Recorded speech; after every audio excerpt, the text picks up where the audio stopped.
Hello बच्चों, आज हम लोग क्या पढ़ेंगे। क्लास 12 का चैप्टर है डिटर्मिनेंट्स। क्लास 12 के अंदर आता है बच्चों, इंपॉर्टेंट चैप्टर है।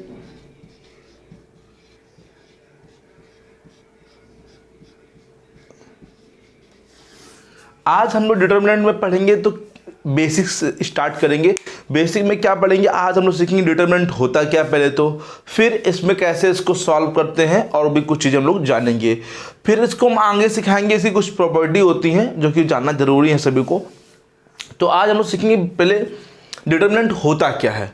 सभी बच्चों ने मैट्रिक्स पढ़ रखा होगा, मैट्रिक्स के बारे में जानते होंगे। मैट्रिक्स को कुछ इस टाइप से लिखा जाता है ना। मैट्रिक्स को क्या होता है, क्या होता है, इस प्रकार से ब्लॉक में लिखे जाते हैं, इस प्रकार से, है ना। और ये कैसे होते हैं, रेक्टेंगुलर होते हैं। कैसे होते हैं बच्चों, रेक्टेंगुलर होते हैं या स्क्वायर में भी हो सकते हैं, दोनों हो सकते हैं। तो ये क्या होते हैं, इस टाइप से लिखा जाता है। तो क्या होता है बच्चों, इसके अंदर एलिमेंट्स लिखे होते हैं। अब इन्हीं एलिमेंट्स को जब हम लोग लिखेंगे इस फॉर्म में, ये मॉड नहीं बच्चों पढ़ते, इसको पढ़ते डिटर्मिनेंट ए, और ये नंबर यही रहेंगे। बट इसकी कंडीशन अप्लाई होगी, ये एक स्क्वायर मैट्रिक्स होगी। स्क्वायर का मतलब है कि ये रेक्टेंगुलर बॉक्स नहीं हो सकता। कैसा हो सकता है बच्चों, ओनली स्क्वायर में हो सकता है। जैसे स्क्वायर का मतलब है 2x2 होगा या फिर 3x3 होगा। ये 2x1 3x2 इस टाइप में नहीं आ सकता, रेक्टेंगुलर बॉक्स में नहीं आ सकता। तो डिटर्मिनेंट क्या होता है, डिटर्मिनेंट एक्चुअली में होता तो मैट्रिक्स है जिसके नंबर एसोसिएट करेंगे, नंबर यहाँ पे सेम आएंगे but in the form of square. Square में होता है बच्चों, ये रेक्टेंगुलर फॉर्म में नहीं पाया था, only in the form of square, square के रूप में होगा बच्चों। जैसे हम लोग मैट्रिक्स को डिफाइन करते हैं किसी कैपिटल लेटर से, कैपिटल ए, कैपिटल बी या कैपिटल सी से, उसी प्रकार से डिटर्मिनेंट को ये तो इस प्रकार से डिफाइन करते हैं, या तो कभी कभी हम लोग को डेल्टा से भी डिफाइन कर दिया जाता है बच्चों। डेल्टा का मतलब भी डिटर्मिनेंट होता है। तो डिटर्मिनेंट समझ में आ गया सब बच्चों को। डिटर्मिनेंट एक्चुअली में क्यों बनाया गया ये समझिए। डिटर्मिनेंट बनाया गया है, जैसे हम लोग हाई स्कूल में पढ़ते थे इक्वेशन सॉल्व करना। जैसे आप लोग को इक्वेशन दे दी गई है, 2 variable ax plus by equal to c, और ये मान लो a1x b1y मान लिया, और ये a2x प्लस का b2y प्लस इक्वल टू में ये c1 है, ये c2 मान लीजिए। इसको आप सॉल्व करते थे तो आपके पास 3 तरीके थे सॉल्व करने के। कौन कौन से, पहला था बच्चों याद करिए एलिमिनेशन, मैंने पढ़ा रखा है एलिमिनेशन बच्चों, है ना। एलिमिनेशन पढ़ाया, सब्स्टिट्यूशन पढ़ाया, क्रॉस मल्टीप्लिकेशन मेथड। उसी प्रकार से एक ये भी मेथड डिटर्मिनेंट मेथड भी है, जिसके थ्रू हम लोग क्या कर सकते हैं, इक्वेशनों को सॉल्व कर सकते हैं। तो यही हम लोग को सीखना है कि डिटर्मिनेंट पहले सॉल्व कैसे करते हैं, फिर इसकी कुछ प्रॉपर्टी पढ़ने की, कैसे इसमें प्रॉपर्टी का यूज कर सकते हैं, फिर हम लोग पढ़ेंगे क्या, इसको सॉल्व करना। ये 2 वेरिएबल में आएगा और ये 3 वेरिएबल्स में भी आ सकता है बच्चों। यहाँ पे आ सकता नहीं, आएगा बच्चों यहाँ पे। तो 2 में भी आएगा, XY में भी आएगा और XYZ भी आएंगे। हाँ, 4 वेरिएबल यहाँ पर नहीं है बच्चों, 2 हैं और या फिर 3 वेरिएबल्स है। ठीक है बच्चों, तो चलते हैं, स्टार्ट करते हैं, देखते हैं डिटर्मिनेंट्स को। पहले हम लोग सीखेंगे कि 2x2 डिटर्मिनेंट जो होते हैं उनको किस प्रकार सॉल्व करते हैं, और फिर 3x3 के जो डिटर्मिनेंट्स होते हैं उनको किस प्रकार से सॉल्व करते हैं। सब बच्चे ध्यान से देखेंगे, इजी है, ज़्यादा डिफिकल्ट नहीं है, सभी लोगों को आराम से आ जाएगा। मान लीजिए कोई 2x2 का क्वेश्चन लिखा है, एक एग्जाम्पल के तौर पर मैंने ले लिया क्वेश्चन 1, मतलब 2 ले लिया, 2 3 और ये 4 और ये मान लीजिए यहाँ पे 1 लिखा है। ये 2x2 का क्वेश्चन है और कह रहा है कि find the value of this, इसकी वैल्यू फाइंड करनी है। कभी भी आप 2x2 की वैल्यू अगर फाइंड करनी है तो आप क्या करेंगे, देखिए ध्यान से, इसमें क्रॉस कर देंगे। क्रॉस का मतलब कि ऊपर वाले का पहले इसमें करेंगे, ऊपर वाले करेंगे, इधर से नहीं, यहां से पहले यहां करेंगे, 2 1 जा 2, बीच में साइन होता है डिफरेंस का, माइनस का होता है, और फिर यहां से यहां पे करेंगे, 4 3 जा 12, 12 में 2 गया बच्चों, कितना हो जाएगा, माइनस का 10। नहीं आया क्या बच्चों बताइए। पहले ऊपर से मल्टीप्लाई करेंगे यहाँ पर 2 और फिर 4 3 12, लेकिन यहाँ पर रूल होता है कि बीच में क्या लगेगा, डिफरेंस का साइन होता है बच्चों। यहाँ पे डिफरेंस का साइन होने की वजह से यहाँ पे बीच में क्या लगता है बच्चों, माइनस का साइन लगता है, और 4 3 12 तो यहाँ 12 लिखेंगे, 2 में 12 जाएगा तो कितना बच जाएगा, माइनस का 10। ये तरीका हो गया 2x2 के सॉल्व करने का बच्चों। सभी लोग को आ गया बच्चों, बताइए कोई दिक्कत तो नहीं है। एक क्वेश्चन और देख लेते हैं बच्चों, जैसे मान लीजिए यहाँ पे लिखा है 5 - 6 8 और ये 2, ओके, एक ही क्वेश्चन लिखा। कैसे सॉल्व करें देखिए सब बच्चे, 5 2 जा 10, बीच में माइनस, ओके, बीच में क्या लगता है, यहाँ पे रूल होता है क्या होता है, बीच में माइनस होता है। अब 8 6 जा 8 सीधा बच्चों 48, but it is a plus और ये क्या है माइनस, तो प्लस माइनस क्या हो जाएगा माइनस, और यहाँ ऑलरेडी माइनस है तो माइनस माइनस क्या हो जाएगा बच्चों बताइए प्लस, 8 सीधा 48। ओके बच्चों 48 और प्लस 10 कितना हो जाएगा बताइए 58। नहीं आया क्या बच्चों? इस प्रकार से आप लोग को 2x2 के सॉल्व करने हैं बच्चों, ठीक है। और 2x2 में थोड़ा सा साइन को भी ध्यान रखिए बच्चों, यहाँ पर होता है प्लस, यहाँ पर होता है माइनस, फिर यहाँ पर क्या होता है माइनस और यहाँ पे क्या होता है प्लस, ठीक है बच्चों, प्लस माइनस माइनस प्लस, ठीक है बच्चों। ये यहाँ पर साइन होते हैं, पहले प्लस होता है फिर माइनस होता है फिर माइनस होता है फिर क्या होता है बच्चों प्लस होता है। अभी हम बात करेंगे 3x3 की, कि 3x3 के जो होते हैं डिटर्मिनेंट उनको किस प्रकार सॉल्व करते हैं, उनको ध्यान से देखिएगा सब बच्चे, क्योंकि वो हल्का सा इतना सा बच्चों थोड़ा सा कठिन है, ज़्यादा कठिन नहीं है, बट इसको पहले नोट कर लीजिए फिर चलते हैं आगे बच्चे। यहाँ पे 3x3 से पढ़ने से पहले बच्चों यहाँ पर जान लेते हैं कि साइन क्या होते हैं, साइन को जानना जरूरी है। 3x3 में साइन जो होते हैं वो कुछ इस प्रकार से होते हैं, प्लस होता है फिर माइनस होता है फिर प्लस होता है फिर माइनस होता है फिर प्लस होता है फिर माइनस फिर प्लस होता है फिर माइनस होता है फिर प्लस, ये अल्टरनेट होते हैं सब जगह से, चाहे आप इधर से पढ़िए चाहे इधर से पढ़िए, plus minus plus minus plus minus plus minus plus. ये साइन का महत्व तो यहाँ पर रहेगा बच्चों, क्योंकि आप कोई भी यहाँ पर रो और कॉलम जानते होंगे बच्चों कि इनको क्या बोलते हैं हम लोग रो, R1 इसको R2 और इसको R3, इसको बोलते हैं C1 इसको बोलते हैं C2 इसको बोलते हैं C3। रो कॉलम आपको पता होना चाहिए बच्चों यहाँ पे, ठीक है। जब तक आपको रो कॉलम नहीं पता होगा तब तक ये कर नहीं पाएंगे बच्चों यहाँ पे, ठीक है। तो रो और कॉलम आपको अच्छे प्रकार से मालूम होना चाहिए कि ये रो होती है, ये रो, ये जैसे R1 ही पूरी रो है, ठीक है, ये C1 है। जब हम ये पूरे एलिमेंट की बात कर रहे हैं, मान लीजिए बात कर रहे हैं इसकी बात कर रहे हैं तो ये C1 की बात कर रहे हैं, और अगर हम इसकी बात कर रहे हैं तो मान लीजिए R1 की। अगर हम इसकी बात करेंगे तो फिर बता नहीं सकते किसकी बात कर रहे हैं, ये पूरा या तो ये बात करेंगे या तो ये, या तो R1 लेंगे या तो पूरा क्या लेंगे बच्चों C1। बहुत बच्चों को इसमें कंफ्यूजन रहती है कि R1 क्या है C1 क्या है, मालूम तो रहता है बट कंफ्यूजन होती है जब वो प्रॉपर्टी के क्वेश्चन सॉल्व करते हैं बच्चों, वो मांगे बताएंगे आपको, ठीक है। चलते हैं क्वेश्चन देखते हैं बच्चों, एक क्वेश्चन देखते हैं बच्चों पहले डिटरमिनेंट का। 3x3 में भी क्वेश्चन लिखा है 4 3 1 और 0 2 2 और 1 3 2, ठीक है। ये एक क्वेश्चन लिखा है, कह रहा कि find the value of this. देखिए जब भी आपको 3x3 की वैल्यू फाइंड करनी है डिटरमिनेंट में, तो आप यहाँ पर किसी एक रो या किसी एक कॉलम को चूज करना पड़ेगा। देखिए मैंने क्या कहा, किसी एक रो, जरूरी नहीं कि आप R1 को लें या R2 को लें या R3 को लें या फिर C1 को लें, कोई भी एक जो भी आपके मन करे, जो भी आपकी इच्छा करे आप यहाँ पर ले सकते हैं। सबसे आंसर सेम आएगा, चाहे R1 से करिए चाहे R2 से करिए चाहे R3 चाहे C1 से चाहे C2 से चाहे C3 से बच्चों, ओके।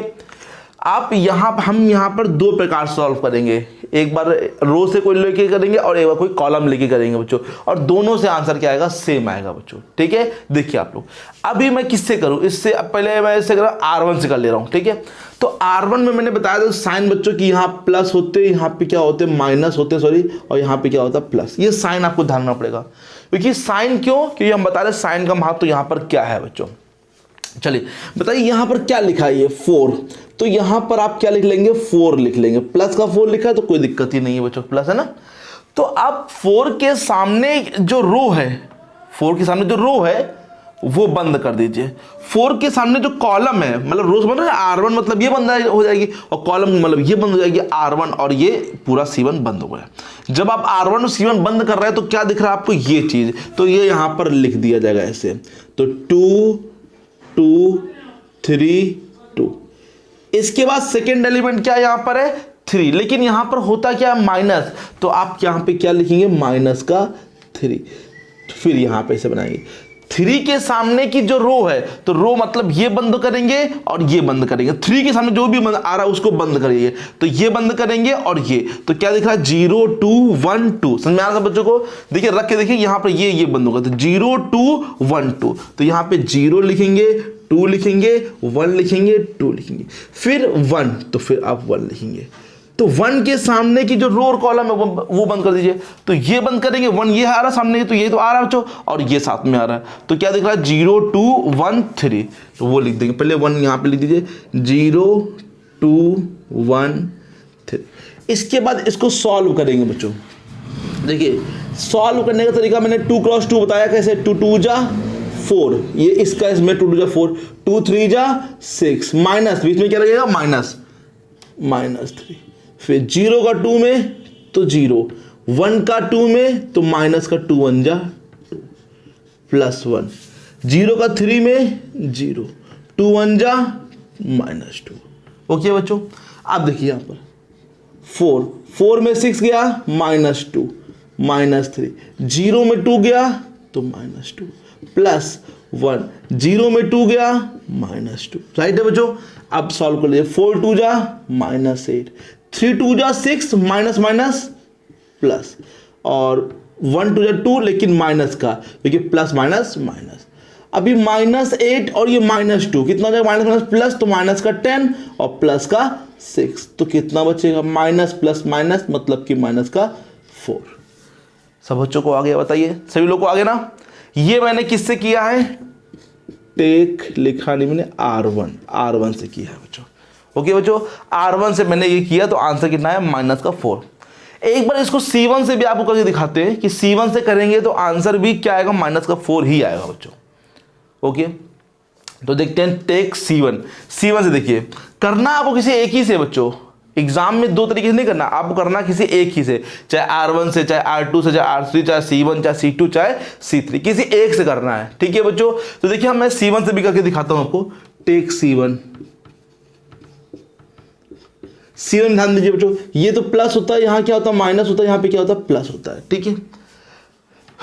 4 लिखेंगे तो 4 के सामने तो वही रो और वही कॉलम आएगी बच्चों, वही रो, ये वाली बंद हो जाएगी रो, ध्यान दीजिए ये वाली बंद हो गई बच्चों, और ये वाली तो 2 2 3 2 2 2 3 2, फिर यहां क्या लिखा है 0 अगर बाहर लिखा है तो फिर हम आपसे कहेंगे कि ना लिखिए अंदर है, क्योंकि 0 के अंदर फिर बाद में कुछ भी आएगा वो इंटू होकर क्या हो जाएगा, 0 हो जाएगा। लेकिन अभी हम आपको लिख के दिखा दे रहे हैं, लेकिन कभी भी आगे कभी 0 आएगा तो आप उसके एलिमेंट मत लिखिएगा, आगे बढ़ जाइएगा, क्योंकि 0 अगर बाहर है, आप कुछ भी अंदर आ जाए, कुछ भी आ जाए, वो मल्टीप्लाई करोगे क्या हो जाएगा, 0 हो जाएगा, राइट है ना। तो चलिए आगे देखते हैं, 0 को बंद करेंगे तो ये भाई ये रो ये आ रही बच्चों, बताइए जो रो ये है और कॉलम क्या है, कॉलम फर्स्ट है ये, तो आपको क्या दिख रहा है 3 1 3 2, बताइए ये बंद होगा, ये बंद होगा और ये बंद होगा बच्चों, बताइए। तो 3 1 3 2 3 1 3 2 प्लस अब क्या है बच्चों, बताइए 1, रुको, अब 1 लेंगे तो कौन सा बंद हो गया, ये 1 ये बंद हो गया, देखिए ध्यान से ये बंद हो गया और ये बंद हो गया, 3 1 2 2, तो 3 1 2 2, राइट है बच्चों। बताइए आगे सब लोग समझ में कोई दिक्कत तो नहीं यहां पर। अब देखिए आगे 2 2 जा 4, 3 2 जा -6, ठीक है, बीच में क्या होता है, डिफरेंस होता है बच्चों। अब 0 लेंगे तो पूरा क्या हो जाएगा 0, कुछ भी सॉल्व मत करिए यहाँ पे, छोड़ दीजिए। चलिए आगे देखिए +1, 3 2 जा 6, 2 1 जा 2, अब देखिए 4 में 6 गया -2, ये 0 छोड़ दीजिए, ये लिखिए +1, 6 में 2 गया 4, 4 2 जा -8, 4 1 जा +4, करेंगे तो माइनस प्लस कितना हो जाएगा, माइनस, तो माइनस का 4, देखिए सेम आंसर आया ना, यहाँ पे भी 4 आ रहा, -4 आ रहा, यहाँ पे -4 आ रहा। तो आप किसी से भी करेंगे, मैं नहीं करूँ कि C1 से करिए, C2 से करिए या C3 से, आप जिसका मन है जो आपको इजी लग रहा है वो करिए, बट ये ध्यान रखिए ये नहीं कि एक एलिमेंट ये, एक एलिमेंट ये, एक एलिमेंट ये नहीं कर सकते। कोई एक रो या फिर कोई एक कॉलम ले सकते हैं, या तो पूरी R1 लेंगे, या तो पूरा C1, या तो C2, या तो C3, ये नहीं एक एलिमेंट यहाँ का, एक एलिमेंट यहाँ का, एक एलिमेंट यहाँ का, तो वो रॉन्ग हो जाएगा बच्चों, है ना, ये कोई बात तो हुई नहीं यहाँ पे। तो आप यहाँ पे कोई भी रो या कोई भी एक कॉलम ले सकते हैं और आसानी से सॉल्व कर सकते हैं, बट साइन का ध्यान रखिए, plus minus plus minus plus minus, क्योंकि जब भी आप एलिमेंट्स लिखेंगे बाहर वाले तो आपको साइन वहां लिखना पड़ेगा, वहां पर आपको साइन लिखने पड़ेंगे, और ये जब क्रॉस करते हैं तो बीच में कौन साइन आएगा बच्चों, माइनस का साइन आता है, डिफरेंस का साइन आता है।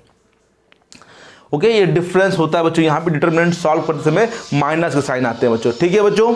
चलिए और देखिए, एक समझिए, एक 3 क्रॉस 3 में बच्चों एक क्वेश्चन और देख लेते हैं। जैसे पहला क्वेश्चन लिखा है, मतलब दूसरा क्वेश्चन यहाँ पे लिखा है 1 3 7 1 3 7 7 5 9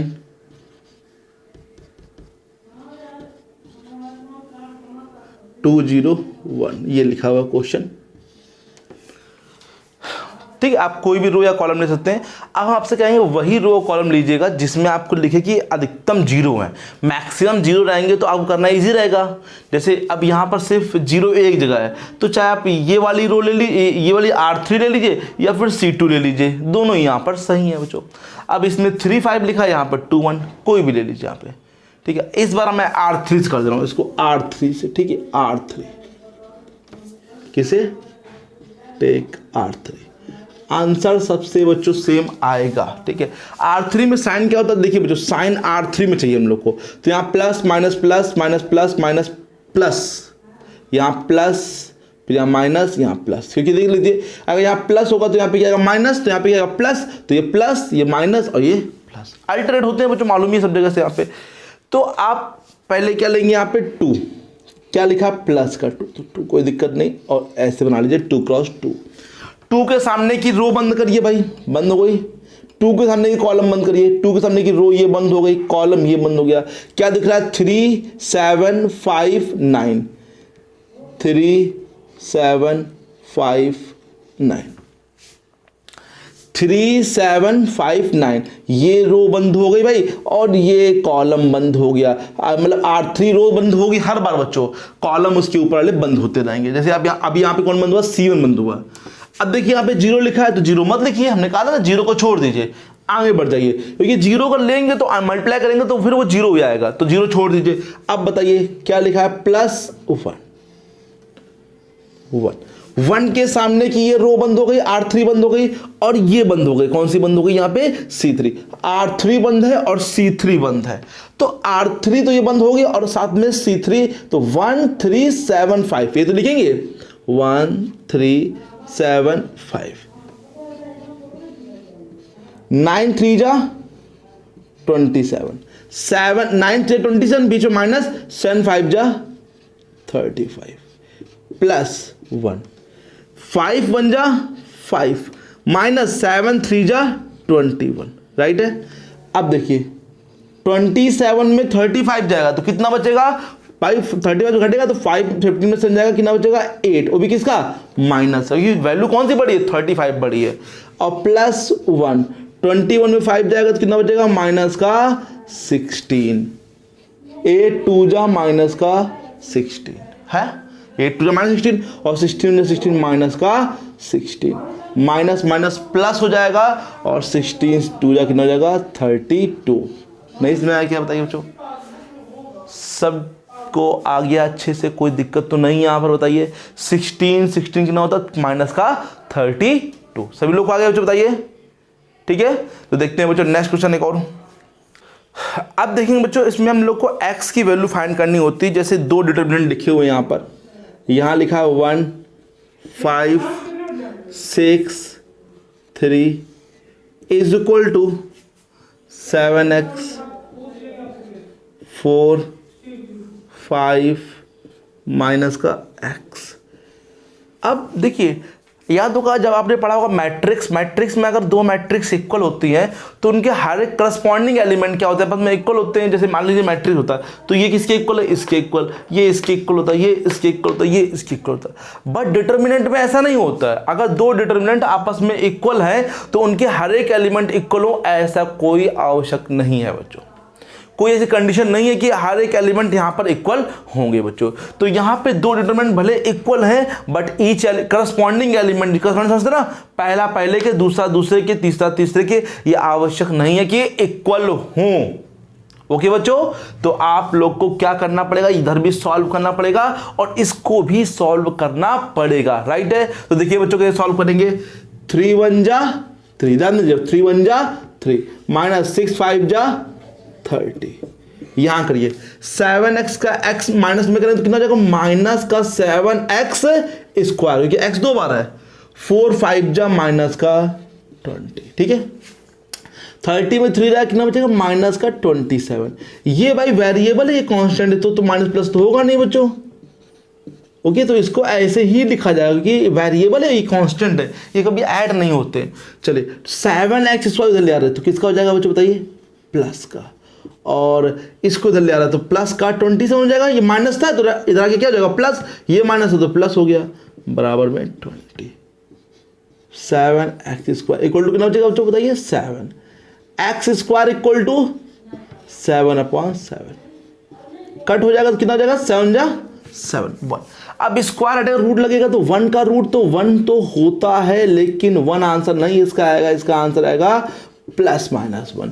मतलब यहाँ पे x की वैल्यू 1 भी हो सकती है, -1 भी हो सकती है। ठीक है, दो आंसर आएंगे इसके, यार 2 पॉसिबल आंसर बच्चों, x के 2 आंसर यहाँ पे पॉसिबल हैं, एक +1 और एक -1। आया कि नहीं आया बच्चों बताइए, सभी लोग को आगे ना अच्छे से। तो यहाँ पर इस प्रकार से सॉल्व करना होगा अगर आपको x फाइंड करना है और दो डिटर्मिनेंट आपको इक्वल दे रखे हों। राइट है बच्चों, सभी लोग को आगे ना। ये भी ध्यान दीजिए, कभी कभी मैट्रिक्स में अगर मान लो क्वेश्चन लिख के आएगा, जैसे एक मान लीजिए क्वेश्चन मैट्रिक्स में लिख के आ गया 1 2 5 7 -2 3, कुछ भी लिख के आएगा, इस प्रकार लिख दे रहा हूँ अपने मन से 4 4 6, और फाइंड डिटर्मिनेंट ए बोल रहा, तो आप क्या करेंगे, इन्हीं एलिमेंट्स को डिटर्मिनेंट के फॉर्म में लिख लेंगे 1 2 5, क्योंकि नंबर वही एसोसिएट करेंगे बच्चों जो ऊपर लिखे हैं, मैंने बताया था। और स्क्वायर फॉर्म में होना चाहिए, अगर रेक्टेंगुलर फॉर्म में है तो फिर तो हो ही नहीं पाएगा, पॉसिबल नहीं है। तो इसी एलिमेंट को, इन्हीं एलिमेंट्स को किस में लिख लेंगे, डिटर्मिनेंट के फॉर्म में, और फिर सॉल्व कर लेंगे। अगर बोलेगा ये फाइंड करो तो पहले एलिमेंट इस टाइप में लिखेंगे और फिर हम लोग क्या करेंगे, सॉल्व करेंगे। राइट है बच्चों, सभी लोग को आ गया ना, अच्छे से आ गया बच्चों। ये भी ध्यान दीजिए, जैसे हम लोग मैट्रिक्स में कभी भी इंटू करते हैं, मान लो 2 से इंटू करेंगे तो ये 2 से इंटू पूरे में करते हैं, हर एक एलिमेंट से करते हैं, लेकिन डिटर्मिनेंट में ऐसा नहीं होता है, हर एक एलिमेंट से मल्टीप्लाई नहीं कर सकते हैं बच्चों। यहाँ पर अगर जरूरी नहीं कि वो यहाँ पर 2 लिखा है तो सबसे मल्टीप्लाई होगा, हो सकता है किसी रो में हो जाए किसी एक कॉलम में हो जाए, ये होता है बच्चों। यहाँ पे मैट्रिक्स में हर एक एलिमेंट से मल्टीप्लाई करेंगे, लेकिन डिटर्मिनेंट में ऐसा नहीं होता, हर एक एलिमेंट से मल्टीप्लाई नहीं होता। तभी बच्चों अगर हम लोग यहाँ बताएं आपको कि जो अगर आप जैसे ये 2a लिखा है, ये डिटर्मिनेंट लिखा है और ये लिखा है 2, तो इसका मतलब है कि अब 2 बाहर है, इसको डिटर्मिनेंट a फाइंड करेंगे फिर 2 से इंटू करेंगे, और इसका मतलब होता है डिटर्मिनेंट 2a, मतलब पहले 2 से पूरे में इंटू कर लेंगे, सब में इंटू कर लेंगे, फिर उसका डिटर्मिनेंट फाइंड करेंगे, और ये आपस में इक्वल तो नहीं होंगे बच्चों। अगर ऑर्डर 2x2 है या 3x3 है तो आपस में इक्वल नहीं होंगे बच्चों, ये दोनों चीज सेम यहाँ पर नहीं होती हैं बच्चों। ठीक है, अगर ये 2x2 का होगा तो यहाँ पे 4 आएगा, 3x3 का होगा तो 8 होगा, क्योंकि वो 2 2 जो है कॉमन मिलेगा 3 बार बच्चों, अगर 3 बार मतलब 3x3 का होगा, और 2 रो होंगे तो 2 बार कॉमन मिलेगा, तो यहाँ पे अगर 2 है तो यहाँ पे 4 होगा बच्चों, अगर फिर मतलब अगर 3x3 का तो 2 है तो यहाँ पे 8 होगा बच्चों। यहाँ पे इस चीज़ को अभी मैं बताऊंगा आगे, जब प्रॉपर्टी पढ़ाऊंगा तो उसको अच्छे से और बताऊंगा। अभी कम आया मालूम है, ये सभी बच्चों को समझ में आ रहा है, सभी लोग को थोड़ा सा ही कम आया होगा, लेकिन ये सॉल्व करना आ गया। ठीक है, ये हम आगे जब पढ़ाएंगे नेक्स्ट क्लास में तो उसको और अच्छे समझा देंगे। ठीक है बच्चों, तो अभी मैं इसके यहीं तक क्वेश्चन रखता हूँ। अभी आप लोग को डिटरमिनेंट सॉल्व करना आ गया होगा जहाँ तक। अब मैं बताऊंगा इसके प्रॉपर्टी वाले क्वेश्चन बच्चों। ठीक है, तो सभी बच्चों इसको देखते रहें, और अगर सही लगा सब लोग को अपने बुक से लगाया, कोई क्वेश्चन नहीं आ रहा बाई चांस तो पूछ सकते हैं बच्चों। ठीक है, कमेंट बॉक्स में लिख के वो क्वेश्चन क्या कर सकते हैं, पूछ सकते हैं बच्चों। ओके बच्चों, ठीक है, तो मिलते हैं बच्चों नेक्स्ट क्लास में डिटरमिनेंट की कौन सी प्रॉपर्टी के साथ बच्चों।